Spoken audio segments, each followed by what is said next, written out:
Hey guys, it's Christina with Dining Services. Today we're going to be making some chili.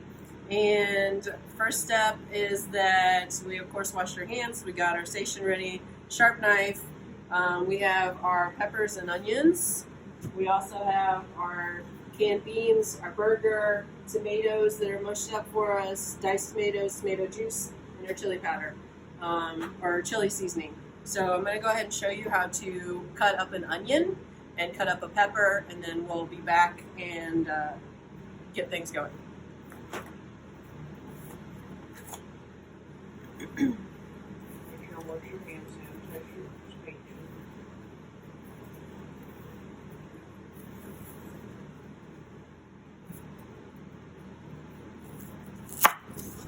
So we're going to take the top off, not the root. You keep the root on your onion, it's going to help hold it together when you prep it.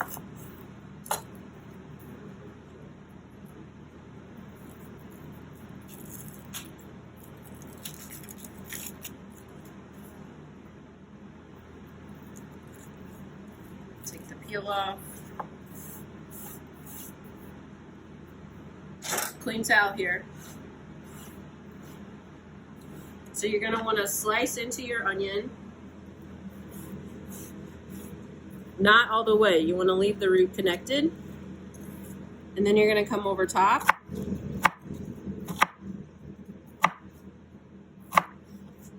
This is to help give you unified onion dices. Uniform onion dices. So all of our onion pieces are about the same now.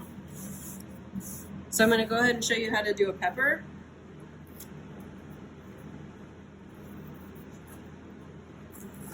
You want to cut the top and the bottom off of your pepper.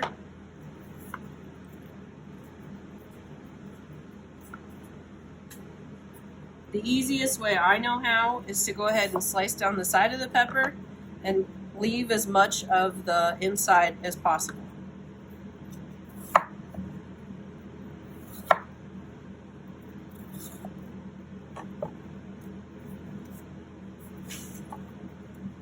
If you have some of the white left on your pepper, you want to go ahead and remove it because it's going to be bitter.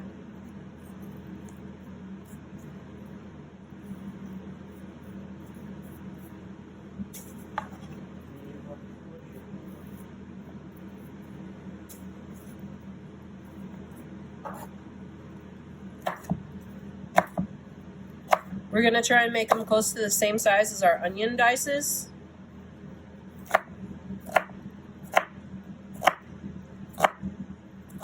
This is to make sure that everything's cooking at the same.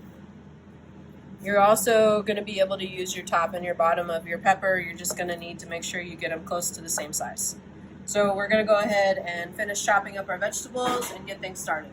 So we've gone ahead and chopped up all our vegetables. We got our skillet, or our pot in this case hot, added oil to it, added our vegetables to it, and what you want to do is you want to cook them until they're nice and translucent.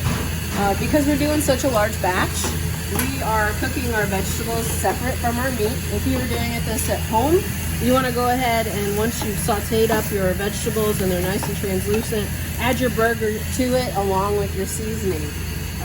We have our burger going in the big kettle back here, and then once our onions and peppers are ready, we will add them to our large pot.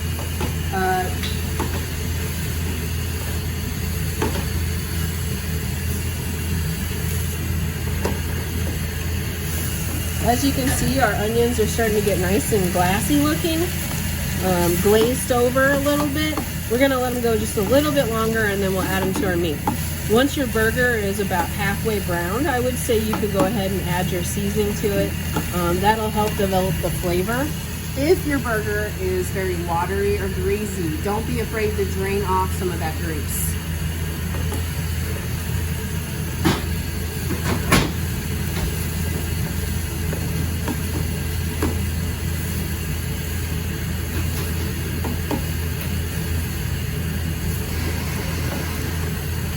So as you can see, we let them go a little bit longer, and some of the onions you can start to see through it. So we're going to go ahead and turn this off and add it to our burger and let it brown together. Okay, so our burger is all cooked and browned. As you can see, our peppers and some onions are in there. We drained off the grease. We're gonna go ahead and add our seasoning to it.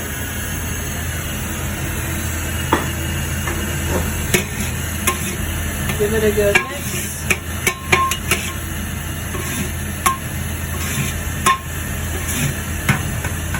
Bust up any clumps you see.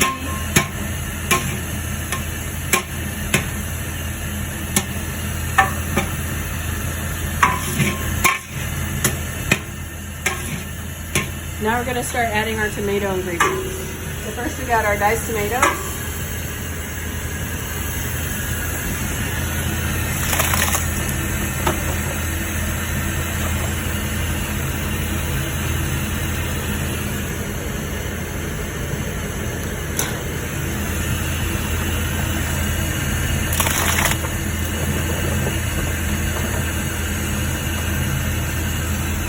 We're gonna add tomato, or you can add vegetable juice.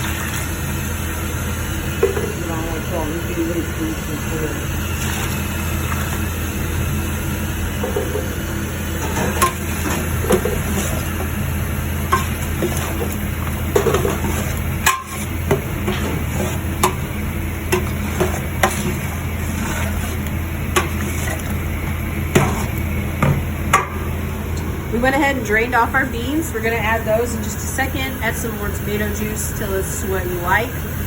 Give it a little bit of taste, and then it's gonna simmer for a while. For our single-use spoon, we're gonna give it a taste.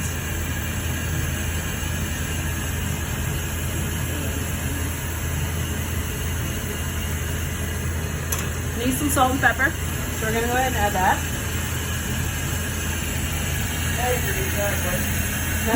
Measured exactly, yeah. I add a little bit of salt, see where you think it needs it. Same thing with the pepper. Taste it in between each addition.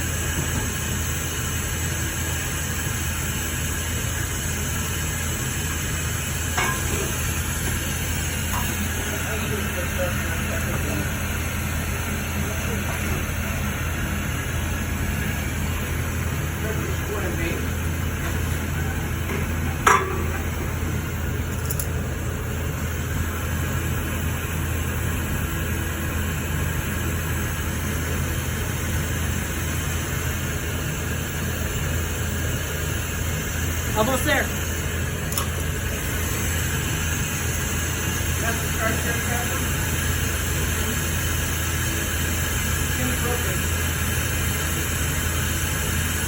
So if you wanted to, this is where you could add some heat to it.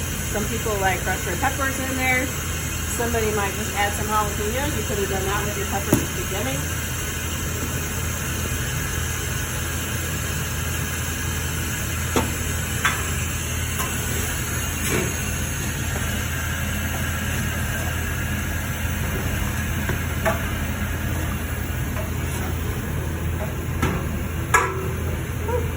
Steamy.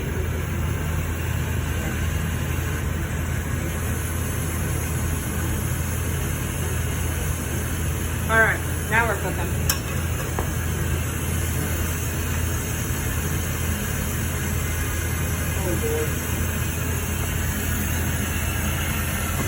So we're gonna give ours a little bit of heat. We added some crushed red peppers.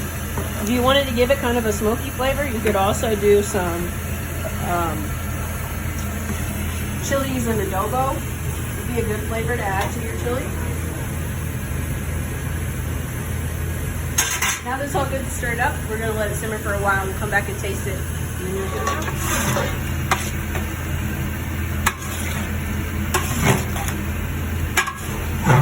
So our chili simmered for about 30 minutes to an hour, and we're gonna pan it up, cool it off, and then once it's cold, our plan is to freeze it. You can enjoy it straight after you have let it cook for a while, or you can do the same as us and freeze it for another time. Thanks for checking in with us.